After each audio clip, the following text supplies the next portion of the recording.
Caga nas repetições, na prensa, meu. Aquele velho rico que está ali no jacuzzi, meu, no Holmes Place, vai lá e diz, e que está tudo? Ouvi dizer que tu és um caga-notas do caralho. Butes a empreender? Estavas a fazer a cena... Não, que se foda a prensa, meu. A prensa que se foda. A prensa não dá dinheiro, meu. Foda-se. Leg press. Eu prefiro fazer money press. Ou money printing também, se quiseres fazer esse tipo de ações ilegais, eu estou dentro.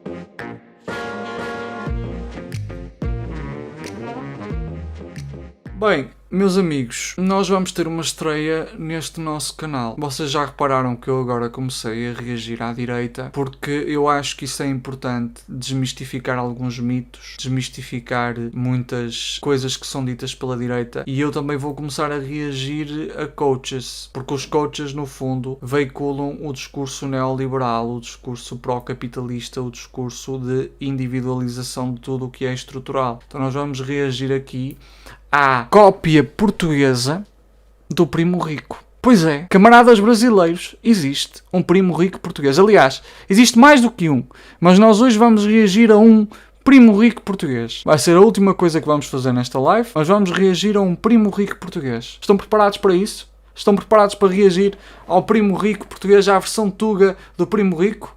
Portanto, Primo Tuga, 8 hábitos que não te permitem enriquecer em Portugal. Polémico. Este vídeo é-nos trazido pelo Luciano La Roça e eu não tenho qualquer problema pessoal com o Luciano La Roça, embora provavelmente vá fazer piadas durante este vídeo e vá ter aqui um festival de gimo. Provavelmente eu vou ter aqui um festival de gimo e vou dizer coisas das quais se calhar me vou arrepender, mas não é nada pessoal, ok? É contra o discurso, é contra aquilo que o discurso veicula, não contra a pessoa em particular. Portanto, vamos lá. 8 hábitos que não te permitem enriquecer em Portugal.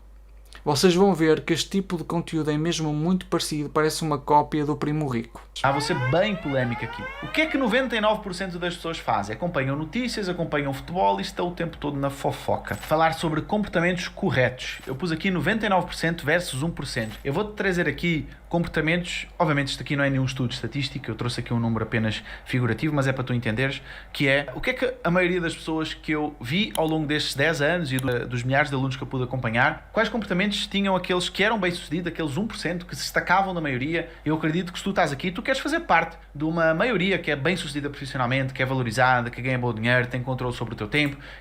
Reparem numa coisa.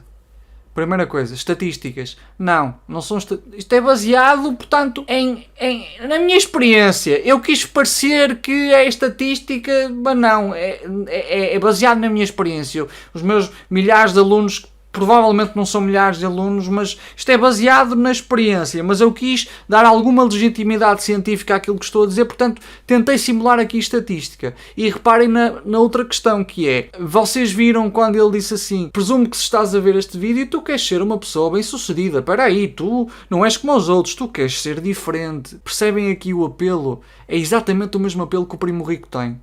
É igualzinho, é aquela ideia de que tu és exclusivo, esta ideia de exclusividade, é assim que eles te apanham. E depois o aproximar de câmara, está tudo muito bem feito, não com o mesmo orçamento, o mesmo budget que o Primo Rico, mas ainda assim está bem feito o suficiente para apanhar algumas pessoas. Então estes são comportamentos que eu vejo que tu precisas ter, ou pelo menos ter alguns deles que eles vão te deixar mais próximo daquilo que tu queres. Em primeiro lugar, vou ser polémico aqui, vou ser bem polémico aqui. O que é que 99% das pessoas fazem? Acompanham notícias, acompanham futebol e estão o tempo todo na fofoca. Eu não posso mais ver o meu Benfica, ou o meu Porto, ou o meu Sporting? Quer dizer que eu não devo acompanhar mais notícias? Eu não estou a dizer isto. Se isto aqui ocupa muito do teu... Reparem bem nesta parte.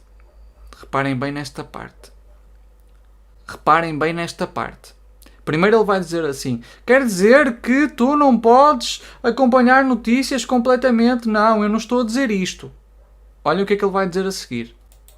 Tempo. isto vai ser um problema para empreenderes em qualquer área. Luciano, mas achas que eu devo retirar isto aqui 100% da minha vida? Acho. Pelo menos nos seus primeiros 1 a 2 anos que estás a empreender. Afinal achas?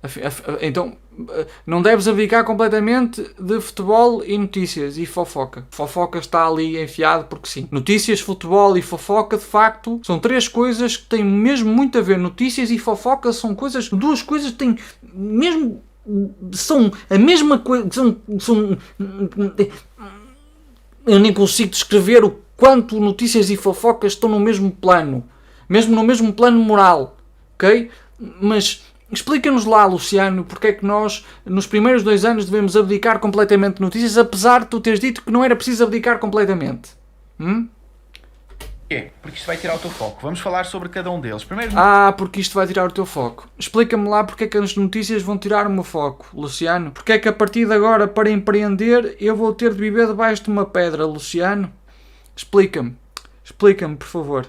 Notícias. Eu trabalhei como jornalista durante bastante tempo e as notícias elas vivem de uma coisa, de más notícias. Porquê? Porque más notícias atraem mais pessoas. Nós somos muito mais chamados pelo medo do que pelas notícias positivas. E era certinho isto. Se na capa do jornal era uma notícia negativa, vendia mais jornais. Se na capa era uma notícia positiva, vendia poucos jornais. A cura para alguma coisa. Gera menos interação do que uma bomba ou um avião caiu. Né? Porque é desgraça, não adianta. Gera mais cliques. O ser humano ele é assim. Ele presta muito mais atenção às coisas que lhe prestam medo do que felicidade, por uma razão biológica. Eu estar atento ao medo lá atrás me garantia eu conseguir estar atento a um tigre, a um leão, a um lobo que se podia estar a aproximar. Então reparem, a solução poderia ser nós pugnarmos por um jornalismo de qualidade que não estivesse ao serviço do lucro, mas a solução para o Luciano é deixa de ver notícias. Portanto, vive debaixo de uma pedra. Portanto, não te mantenhas informado sobre a sociedade. Só interessas tu. Só tu é que interessas. Só tu é que interessas. Meu amigo...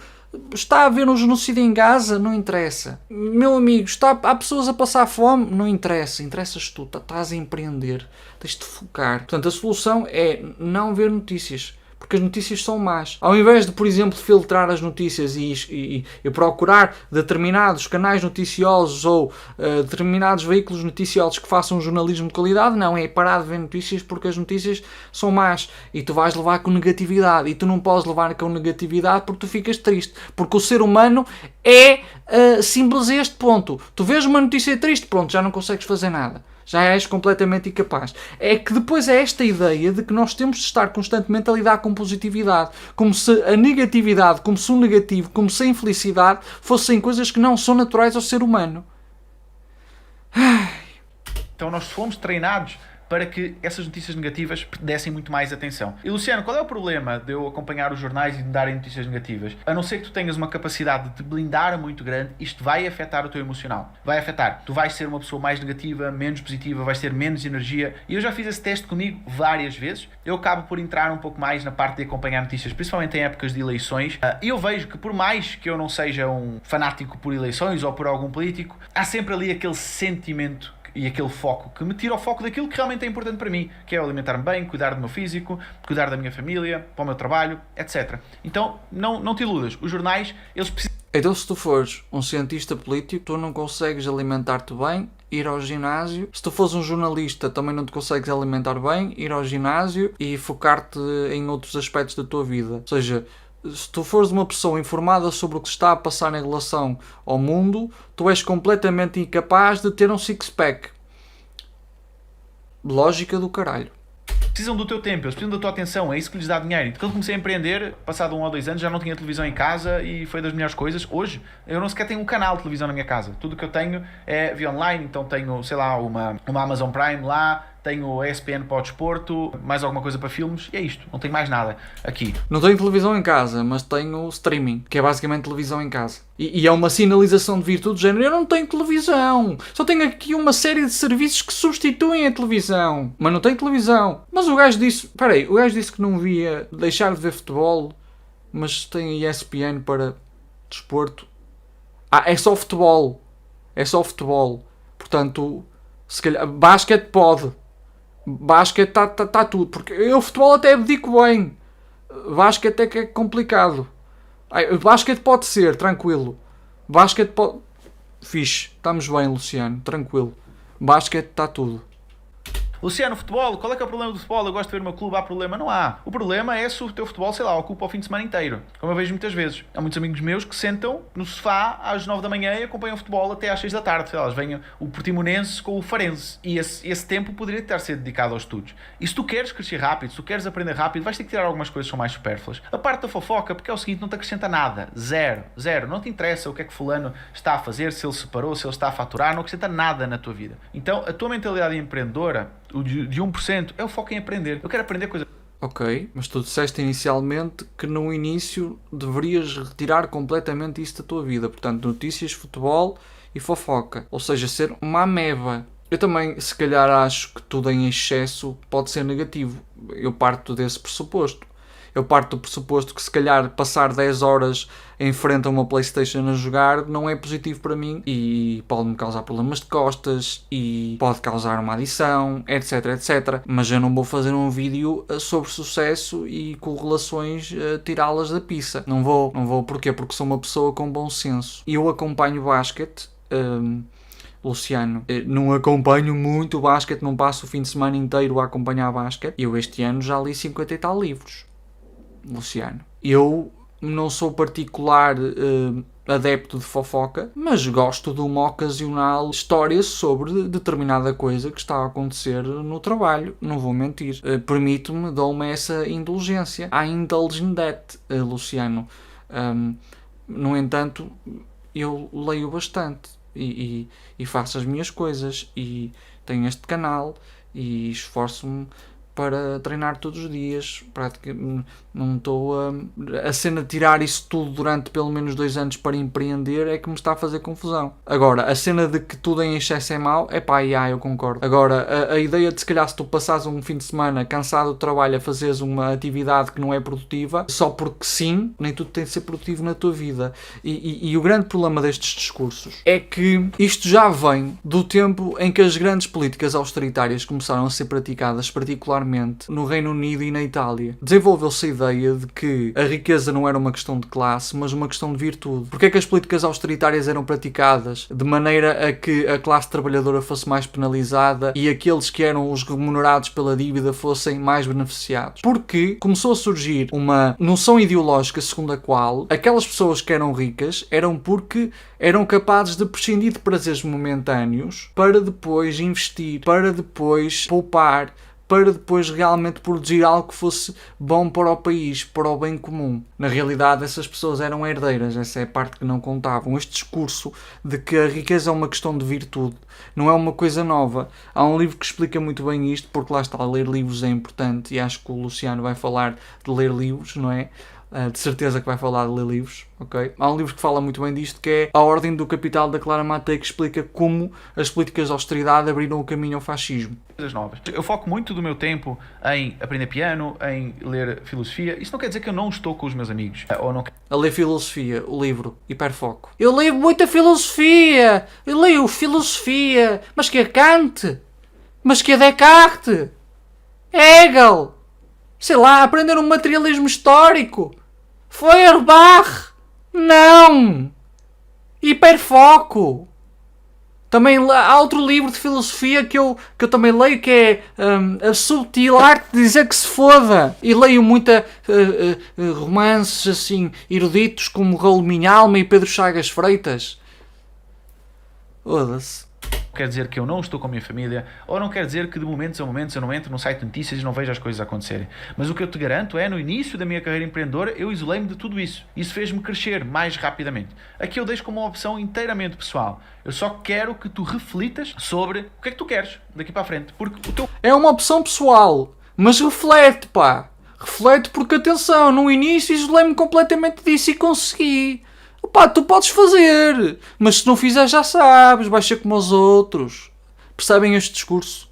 O foco, onde tu investes as tuas horas, é um claro sinal daquilo que tu queres para ti. Então, muito cuidado com isso. Enfim, este é um tema bastante delicado porque é bastante pessoal, às vezes até familiar. Eu noto que quando eu vou para o sul do Brasil, que é onde mora o meu pai, a minha família acompanha bastante futebol, eu acabo por estar mais por dentro. Sul do Brasil. Ai, o sul do Brasil. Santa Catarina não é no sul do Brasil? O Primo Rico não vive... Não, acho que não. Ou vive. Não sei, whatever. Mas ligação ao Brasil, ele se calhar conheceu o Primo Rico. Ele se calhar conheceu o Primo Rico. Peço desculpa. Às vezes até vejo futebol para ter alguns temas ali para conversar com eles, mas no início da minha carreira não, eu não fiz nada disso. Então a minha recomendação é, se puderes durante um ano ou dois, e não vai mudar nada na tua vida se durante um ano ou dois não acompanhares mais futebol, ou não vires mais notícias, ou não participares mais fofocas, não vai mudar nada, mas na tua vida empreendedora pode mudar muita coisa. 1 ou 2 anos faz total diferença. Eu gostava de ver como é que uma pessoa controla não participar em fofoca. Tipo, um bloco de notas e aparece a Carla da contabilidade, olha, tenho uma fofoca para ti, tu não posso. Depois apontas assim, hoje não participei em fofoca. Será que a malta contabiliza, tipo, a quantidade de vezes que não participa em fofoca e depois vai tentar traduzir isso em dinheiro? Era capaz de ser giro. É capaz de ser giro.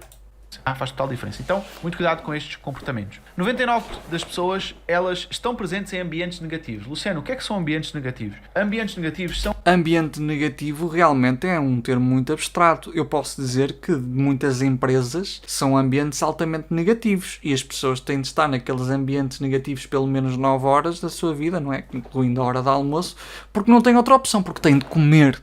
Portanto, eu não sei se estar ou não em ambientes negativos seja necessariamente uma escolha, não é? Então, principalmente pessoas à tua volta. Eu tenho uma pessoa que eu gosto muito dela. Portanto, ambientes negativos são as pessoas que estão à tua volta. Geralmente as pessoas à nossa volta é que realmente criam os ambientes negativos ou positivos. Principalmente pessoas que estão acima de ti numa hierarquia e podem determinar se tu és despedido. Essas pessoas geralmente podem criar um ambiente negativo muito facilmente. Muito facilmente.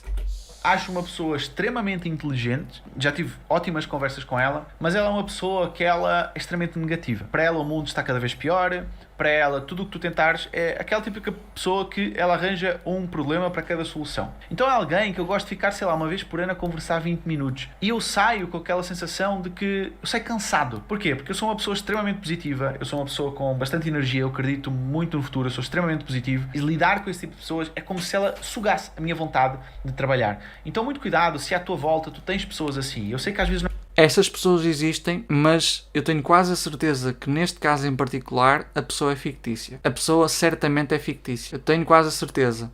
Que aconteceu para caralho. Eu era a conversa. Ok? A esse nível. Não é fácil porque essa pessoa está dentro da nossa casa e às vezes está até casada connosco. Então não é fácil essa mudança. Então se conseguires, se for... Divorcia-te, mano. Se a pessoa não está alinhada com os teus valores de empreender, divorcia-te, bro. Possível. Malta, eu estou a usar ironia só para... Porque depois a questão da negatividade é... Imaginemos que nós temos um companheiro que tem depressão. Imaginemos que nós temos uma pessoa que está a passar por uma fase mais difícil da sua vida. Isto é muito vago. Será que isso se qualifica como essa pessoa ser uma pessoa negativa? Ou de facto a pessoa está a passar por problemas? É que este discurso do isóla-te de tudo o que seja pessoas negativas exclui aqui uma necessidade que nós temos, que é ter empatia. Não quer dizer que não haja pessoas que de facto estejam sempre a queixar-se e isso possa realmente tornar-se extremamente negativo para nós. Não estou a dizer isso. Mas de facto algum tipo de negatividade é natural, é até saudável, e nós temos de perceber que as pessoas à nossa volta têm problemas, é que não são apenas meros assets para nós empreendermos ou não, para nós investirmos e ganharmos dinheiro, ok? Isto não é uma questão de outputs e inputs. Está bem? Nós não somos computadores.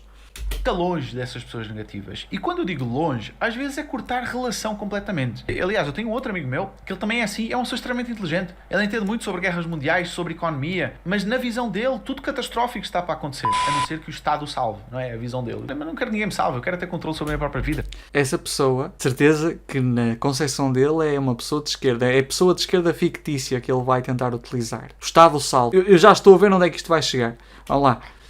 Então é uma pessoa extremamente negativa sobre qualquer coisa que tu vais fazer. Então, se puderes, afasta-te destas pessoas, porque elas têm um impacto muito grande. Acredita, elas têm muito mais impacto do que aquilo que tu possas imaginar. É uma pessoa negativa ou se calhar diz, olha, não invistas nesta startup que provavelmente é um ativo que só serve para branqueamento de capitais. Não, vou repelir-te. Tu só tens uma mentalidade negativa. Não invistas, por favor, neste negócio que claramente é um esquema de pirâmide. Lá estás tu a ser negativo. Vi o chefe a cheirar a cocaína ontem.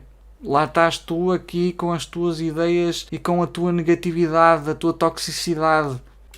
E o que é que a maioria das pessoas faz? Elas repelem, elas afastam-se. O teu ambiente importa. Se tu estiveres num ambiente onde a maioria das pessoas come fast food, onde a maioria das pessoas bebe refrigerante, fuma, bebe, não pratica desporto, tu vais ser influenciado, tu és um ser humano, tu és influenciado pelo meio, o tempo inteiro. Isto faz muita diferença. Até chega a dizer que isto faz tanta diferença como tu aprendes a subir um anúncio de Facebook. Isto é extremamente importante. E em qualquer área, não tem só a ver com gestão de tráfego, não.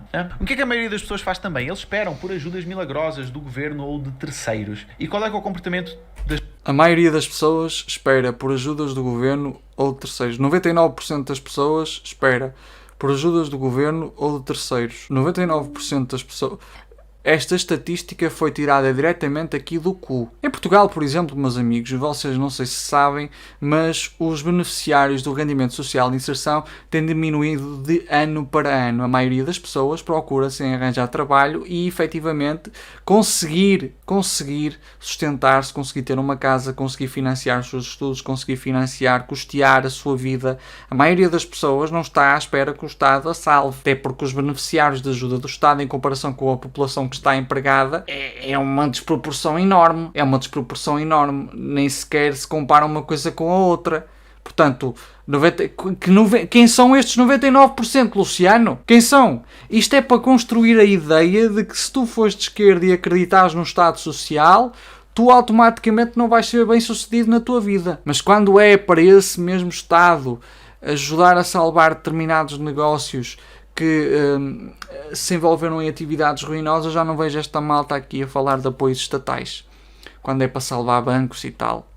Das pessoas mais bem-sucedidas, eles não esperam ajuda de ninguém. E claro, obviamente existem exceções. Eu tive uma irmã minha que faleceu e ela tinha uma deficiência física, ela não tinha forças no corpo, ela apenas conseguia falar, pensar, etc. Ela viveu connosco durante 14 anos e ela era uma pessoa que obviamente ela precisava da ajuda do governo, ela não tinha como resolver. Sabem quem é que também precisava da ajuda do governo e teve muita ajuda do governo? O Elon Musk, por exemplo. Vão ver a quantidade de dinheiro que já foi canalizado para ele. Em Portugal, o Miguel Milhão, por exemplo. Aqui na questão da irmã, não vou dizer absolutamente nada, porque, não vou dizer nada, vou deixar esta parte passar, ok? Esta parte vou deixar passar. Os seus próprios problemas. Então não estou a falar aqui das exceções. Eu sei muito bem como é que essas exceções funcionam. O que eu estou a falar é da maioria das pessoas, em que elas têm condições para não dependerem do governo, não dependerem de um pai, de uma mãe, de um primo. Eu não quero depender de ninguém. Eu quero ter condições de poder ter controle sobre a minha própria vida. Então, obviamente, não estou a falar aqui das exceções. Se tu tens condições para não depender de um governo, seja em apoios, seja em subsídios, seja o que for, eu não quero saber de subsídio nenhum de governo. Eu quero ter tanto dinheiro que o dinheiro que o governo me der não vai fazer falta. Eu lembro que até há pouco tempo eu olhei para a minha conta, eu uma vez por mês entro na minha conta, vejo como é que estão. Mas espera aí, 99% das pessoas recebem apoios do governo e estão à espera de apoios do governo. É que se essas 99% de pessoas estão à espera de apoios do governo, podem esperar sentadas. Eu não estou, juro, eu gostava... Onde é que estão esses apoios do governo? A sério, digam-me onde é que eles estão. Pelo menos não caiu nada neste lado, malta. Eu estou a viver errado? É isso que vocês me estão a dizer? É isso que vocês me estão a dizer? Eu estou a viver de maneira errada? Quer dizer, e a questão é, isso significa que eu faço parte do 1%. Porque é que eu sou pobre?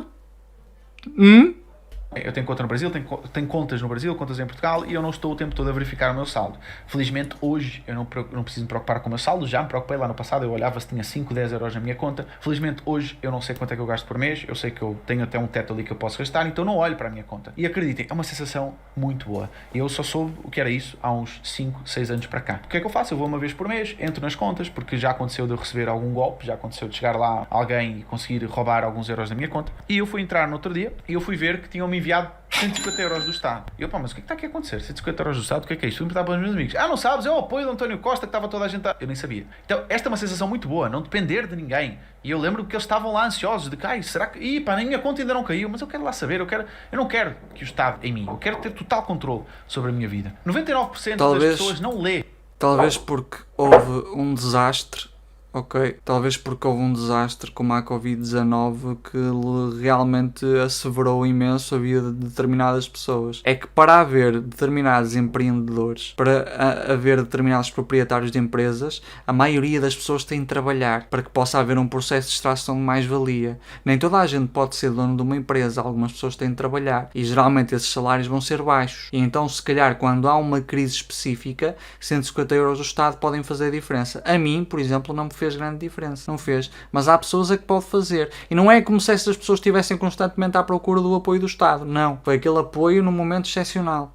Ok? Há diferenças. 99% das pessoas não lê. É verdade. E é por isso que depois vêm vídeos como este e dizem espetacular, informação espetacular. Estou a brincar. Não vou dizer que seja 99%, mas de facto em Portugal mais pessoas podiam ler. Mas não são 99% das pessoas. Ok? Há mais pessoas a ler em Portugal do que apenas 1%. Já não me lembro da estatística. Mas de facto as pessoas deviam ler mais. Eu sou a favor das pessoas lerem mais. Não porque vão ficar ricas, mas porque de facto isso dá muitas vantagens. Aprendes a comunicar melhor, seja através da oralidade, seja através da escrita, aprendes a articular melhor os teus raciocínios, aprendes a compreender como é que o outro se sente de maneiras que se calhar não compreenderias porque leste um determinado romance que te deu outra perspectiva sobre a vida. Ler é importante, de facto. Ler não te vai fazer ficar rico necessariamente. Até porque vamos ver os livros que ele lê. Eu quero ver os livros que ele lê. Meus amigos, se ele mencionar o pai rico, pai pobre, eu tenho de ter doações de 500 euros no meu canal até ao final do dia, ok?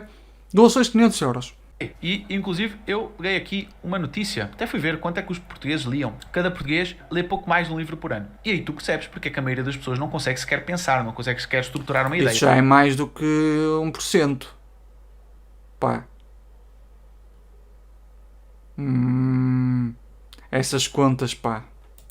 Vocês não conseguem ler um livro, mais do que um livro por ano. Isto é problemático. Eu não sei quantos livros é que tu lês por ano. Eu aqui tento sempre ler de 30 a 35 livros por ano. Ou reler, também é uma coisa muito importante. Mas enfim, aqui o tema não é a leitura.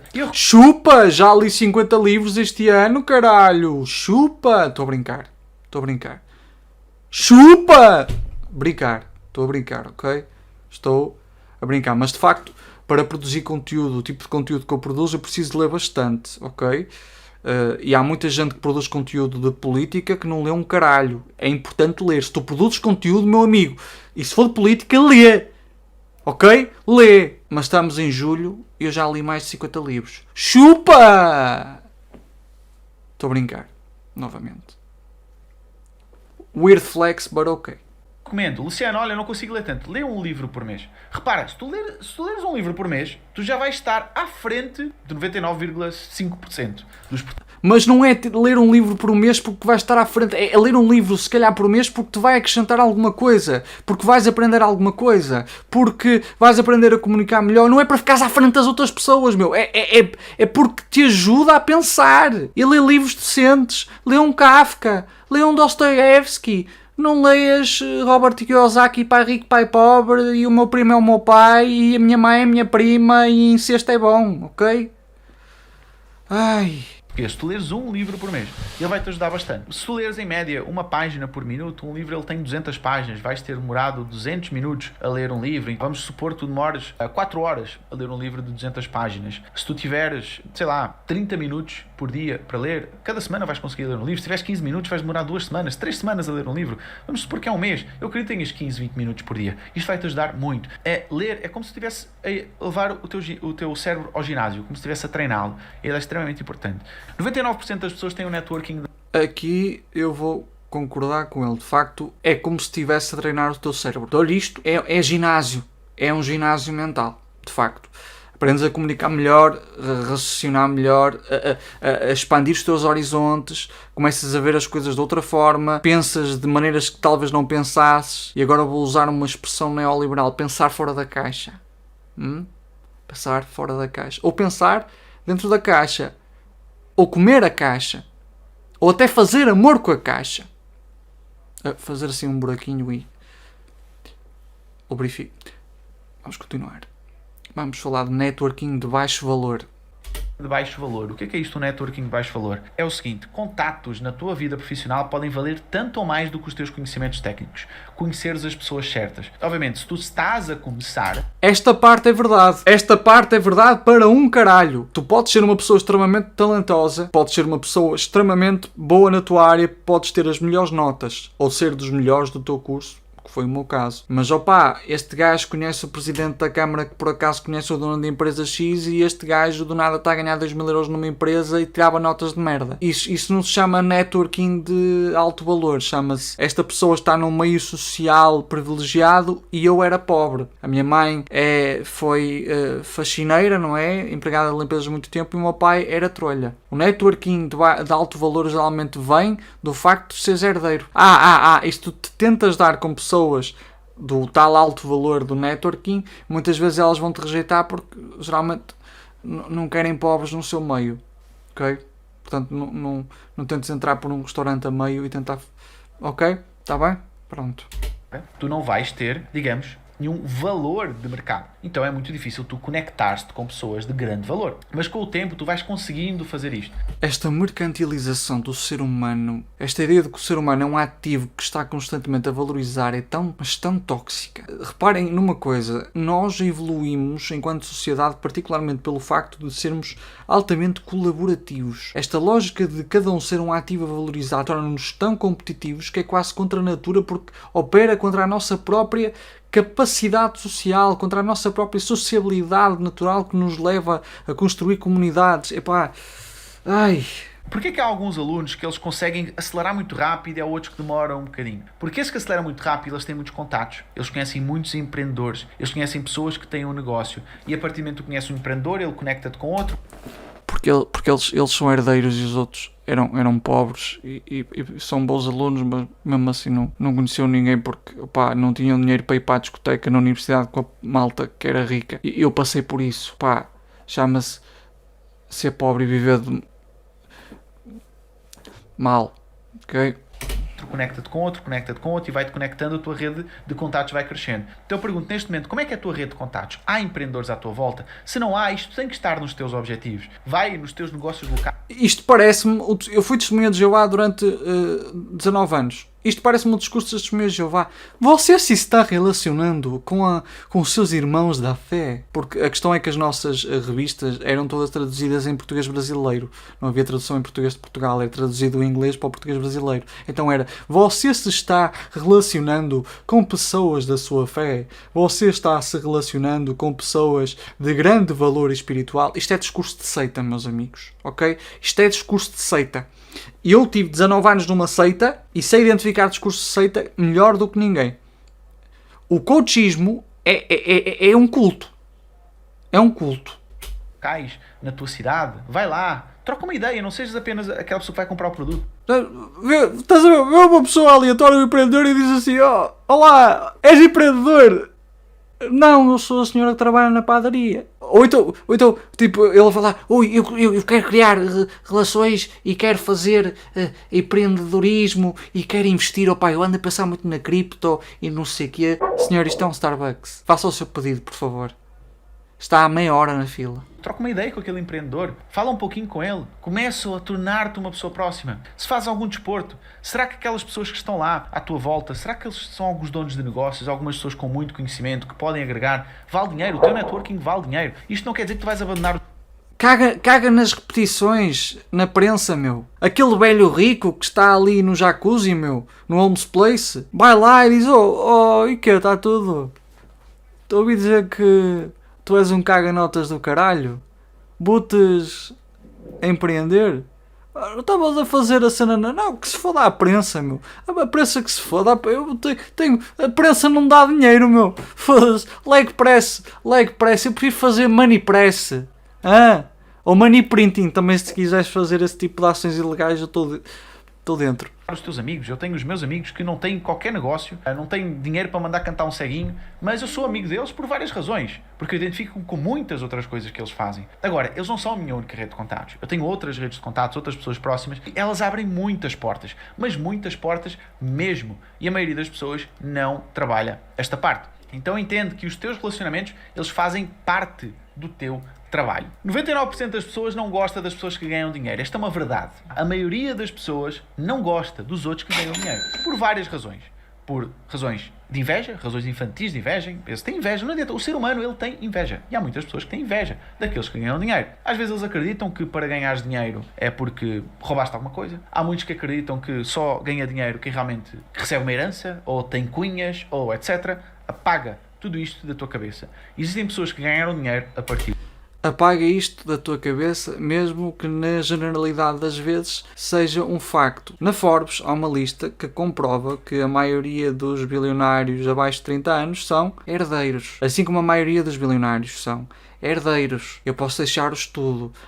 Apaga isto que são factos da tua cabeça. Meus amigos, não é uma questão de inveja.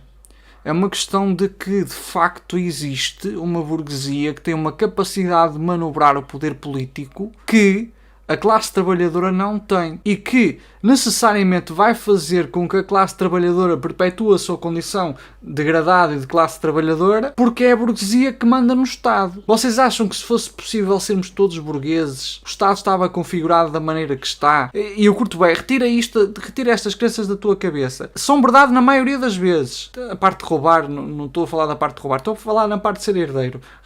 São realidade na maioria das vezes, mas caga nisso. Tu consegues. Não é que o capitalismo não tenha uma capacidade em relação ao feudalismo, por exemplo, de ascensão social. Mas a ascensão social no capitalismo não é regra, é exceção.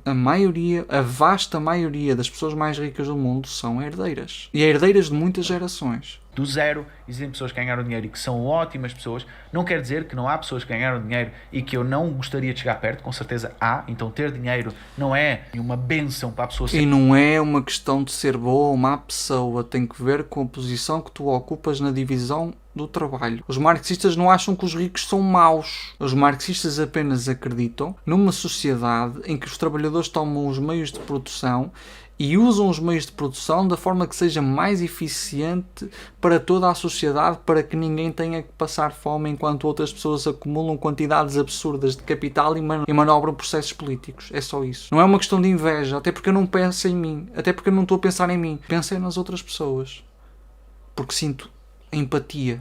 Ser boa ou não, mas também é verdade que ter dinheiro não torna aquela pessoa menos boa. E qual é que é o pensamento? E não gostam de quem ganha dinheiro. Coisa que eu mais vejo no Instagram e no TikTok é gente a lamber o saco de Jeff Bezos, de Elon Musk e o caralho. Esta estatística foi tirada do cu. Daquele olho do cu que está mesmo deslavado. Foi mesmo tirado daquilo.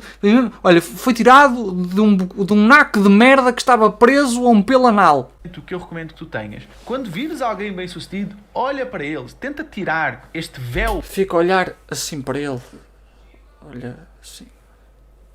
Faz mesmo contacto visual. Tem na tua cara, que é aquele véu que torna essas pessoas negativas, e tenta pensar da seguinte forma: o que será que estas pessoas fizeram para serem bem sucedidas?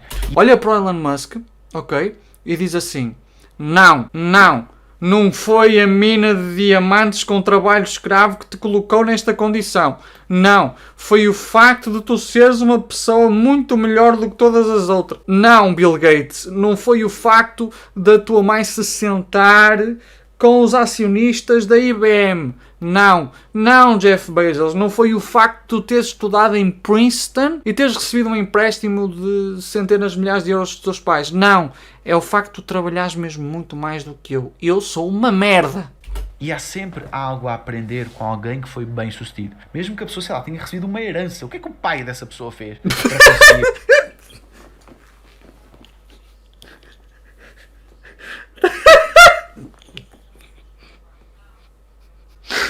Mesmo que a pessoa tenha recebido uma herança. Olha, mano, o que é que o teu pai fazia? Explorava pessoas negras numa mina de diamantes. Anotado.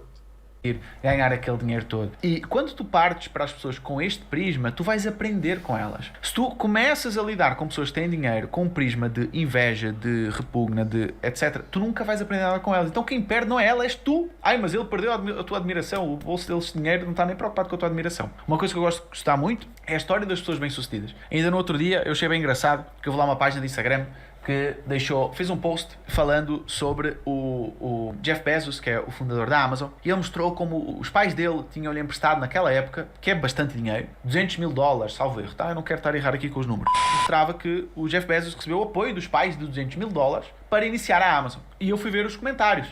Isso com os pais realmente é fácil. Pois, com $200.000 hoje vale $1 milhão. Pois é, assim também eu. E eu fui lá e comentei e disse assim, olha, eu tenho a certeza que todos vocês que deixaram um comentário, se os vossos pais vos dessem $200.000, vocês não criavam uma Amazon. Mas com certeza absoluta. Então repara, a sociedade ela está treinada para... Com certeza não criavam. Até porque também não teriam os apoios do governo americano que a Amazon teve. Desmerecer quem chegou lá. E eles sempre vão tentar encontrar alguma desculpa. Porque encontrar essa desculpa é... Mas reparem, esta é uma coisa engraçada. Primeiro é dizer não foi a herança, não foi. Tens de pensar de maneira positiva. Há muita gente que não é herança. Mas depois quando é herança, e tal, tens de... Mesmo que tu tivesse a herança, não conseguias. Make it make sense. É aliviante achar que o dono... Eu não estou a dizer que as pessoas que por acaso têm capital e conseguem pensar numa coisa revolucionária não têm o seu mérito. O que eu estou a dizer é que se calhar essas pessoas não deveriam acumular capital suficiente para contornar completamente todo um processo democrático. É só isso. Da Amazon só foi bem sucedido porque ele recebeu $200.000. O cara criou a Amazon. A pessoa que está ali a criticar não consegue nem criar uma planta. Então ele criou a Amazon. Ele criou a Amazon a explorar os trabalhadores da Amazon, inclusivamente a obrigar os trabalhadores da Amazon a mijar em garrafas ou a mijar em sacos, a controlar as pausas como um cão, a pagar-lhes salários miseráveis, a contratar muitas vezes trabalho ilegal. Foi assim que ele criou a Amazon. A Amazon não é só a ideia que está na cabeça do Jeff Bezos, é também toda a gente que põe a Amazon a trabalhar. Os liberais gostam muito de usar este argumento. O Estado não produz nada. As empresas também não. Sabem quem é que produz? As pessoas que compõem essas empresas. E não é só o gajo que tem a ideia. Muitas vezes nem tem ideia. No caso do Elon Musk isso aconteceu muito, comprar ideias. No caso do Bill Gates também aconteceu quando ele comprou o Doge. Porque tinha lá está um capital inicial para investir. As empresas também são compostas pelos trabalhadores, não é? Que são quem produz tudo. Tu podes pensar desta forma e ter este papel de vítima, só que isto não é o papel que vai te levar a fazer parte de 1% das pessoas. Então tenta aprender com eles. Comportamento da maioria das pessoas também. Apego. Quando eu falo apego, é apego a várias coisas. Apego material. Eu não sei se já conheceste alguém que foi bem sucedido lá atrás e hoje já não é. E eu vejo um comportamento muito comum nessas pessoas. Eles têm apego ao que a vida deles era. A minha casinha como era bom antes. O meu BMW, eu andava de BMW. Eu conhecia as Maldivas. Às vezes ainda tem aquele BMW que já tem uns 20 anos, anda ali a cair aos pedaços, mas é um apego enorme por aquele BMW, é o meu património. Esquece, desapego. Um dos segredos para tu cresceres profissionalmente é desapego. Ou então sabes aquela pessoa que se separou da mulher ou do marido já faz 10 anos e continua a falar da mulher ou do marido? Desapego. Vai para a frente, constrói a tua vida a partir daqui. E eu posso dizer o seguinte, a minha família perdeu carros, perdeu casas. E eles eram muito ricos, não, eles compravam era muito mais do que aquilo que eles podiam pagar. E com isso lixaram-se. Mas depois lá conseguimos resolver as coisas. Eu não quero saber se eu tinha um carro ou... Teve quase a descair-se. Esta do desapego eu tenho de admitir que não estou a perceber. Lá está, é porque eu não tenho assim tantos bens materiais para construir assim apego a bens materiais. Não sei, vou deixá-lo desenvolver. Ou onde eu fui, eu quero saber o que eu vou fazer. Tem uma frase que eu gosto muito que é: eu não me preocupo com o passado, não é para lá que eu vou. Eu quero saber para onde é que eu vou. Isto para mim é que é importante. Então desapega. Nota-se mesmo que lê bué de livros, meu. Que lê livros de qualidade. 5 frases inspiracionais, pá. Isto próprio de Gustavo Santos. Se tinhas um relacionamento que não deu certo, se tiveste um sócio que te passou a perna, se tivesse um chefe que não te valorizou, desapega. O que importa é o que tu vais fazer daqui para a frente. Outro ponto importante. Ok, pronto. Eu consigo compreender o ponto de não te apegues demasiado a experiências negativas que tiveste no passado, não estejas constantemente a remoer, porque isso pode ser pouco saudável. Não porque te vai tornar uma pessoa mais sucedida, mas porque isso de facto pode ser uma coisa pouco saudável. A nostalgia em excesso pode ser pouco saudável, mas não porque tu és um ativo que se tem de valorizar. É simplesmente porque se calhar é mais saudável. Só isso. Verbalização negativa. Isto aqui eu aprendi no ténis. O que é verbalização negativa? Verbalização negativa é quando nós o tempo todo nos pomos para baixo. No exemplo do ténis era quando a pessoa dizia: este meu serviço não vale nada. Este vento joga-me... Espera aí, a família teve casas, meia dúzia, eu dou um pontapé numa pedra, atrás está uma casa. A minha família teve casas, Mas atenção, tinha casas, muitas casas, porque comprava mais do que podia. Olha, eu mesmo que tentasse comprar mais do que posso, tenho a certeza que não ia conseguir comprar muitas casas, pá. Já para comprar uma, conseguir um crédito à habitação para uma foi o caralho, meu. Juro. Umas bolas para fora. Epá, fogo, hoje não estou a jogar nada. Verbalizações negativas, o tempo inteiro. Agora pensa o seguinte, em que é que isto te ajuda? Em nada. Zero. Vamos dar o exemplo à gestão de tráfego. Epá, nunca mais consigo aprender isto. Epá, ninguém me responde. Epá, isto não te vai ajudar em nada. A tua procura deve ser constantemente em ok, eu tenho esta dificuldade. Como é que eu posso tentar resolver? Eu no ténis, se vocês pararem, isto não quer dizer que em determinados momentos alguns profissionais não verbalizem negativamente. Mas aquilo é exceção e não é regra. Então quando tu passas para aquela pessoa, ela diz, ei, como é que vai a vida? Ah, mais ou menos. Como é que esta pessoa a fazer parte dos 1% não vai nunca na vida? Eu tinha uma empregada de limpeza, eu tinha os meus 10, 11 anos, e eu... Ele vai-se descaindo. Tinha 10, 11 anos, eu tinha uma empregada de limpeza. E tenho a certeza que a empregada de limpeza tinha uma verbalização negativa, porque se calhar era explorada pelos pais dele, não é? De certeza. É fácil ter uma verbalização positiva quando aos 10, 11 anos tem de ser uma empregada de limpeza. Os meus pais tiveram casas. Compravam mais do que podiam, mas aos 10, 11 anos eu tinha uma empregada de limpeza. Oh pá, eu estou a adorar isto, pá. Ai, meu Deus. Eu perguntava para ela, e aí? Acho que era São o nome dela. E aí, São, como é que está a vida? Ah, beber, comer e puxar a carroça. Que verbalização positiva. Como é que essa pessoa dá certo? Nunca. Então... Sabes que é que ela não tinha uma verbalização mais positiva? Porque se calhar estava a receber um salário de merda.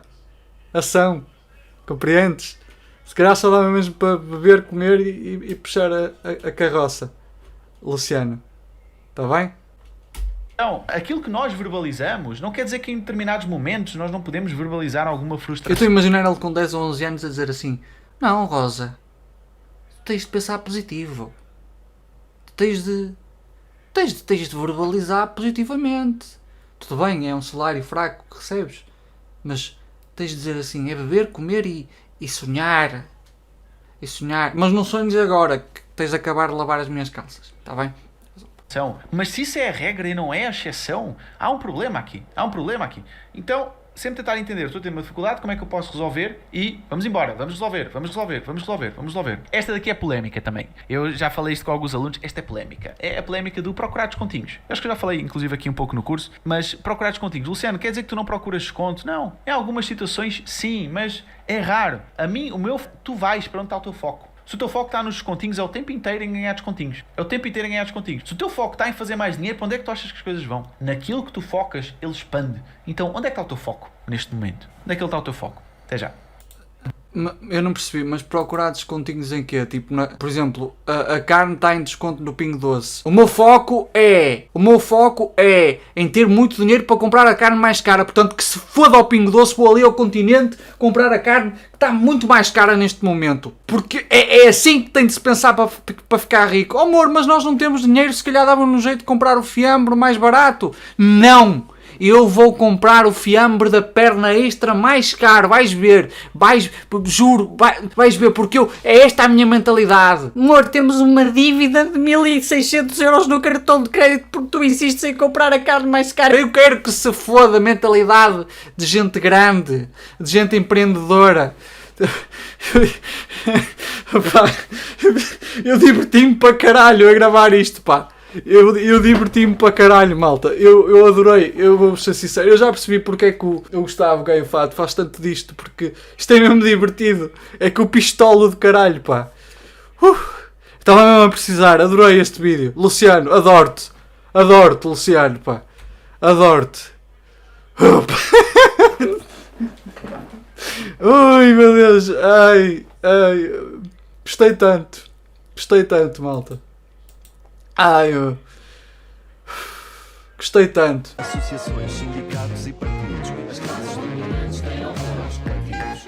Associações, sindicatos e partidos. As classes dominantes têm horror aos coletivos. Associações, sindicatos e partidos. As classes dominantes têm horror aos coletivos. Associações, sindicatos e partidos.